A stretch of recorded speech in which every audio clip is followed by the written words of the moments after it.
we all just started coming up Monday evening when we found out about it. We got up here about 2 o'clock in the morning and started bringing equipment and water trucks and chainsaws and anything we could find, and whatever people told us to do is what we went out and did.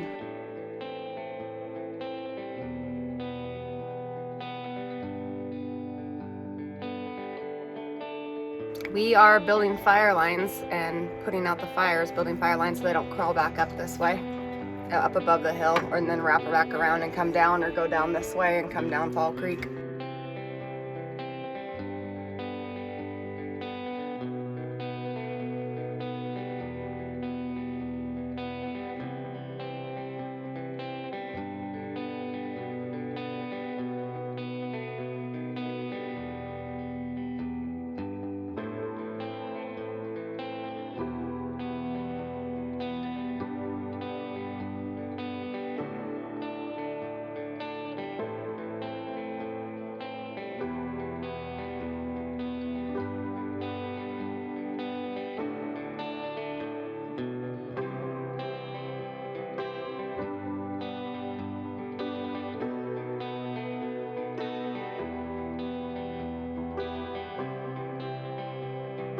When the government bailed, we all stayed. Even though the sheriffs and everybody told us we needed to evacuate, we all stayed and worked and fought the fire. Other than that, it would have been completely out of control.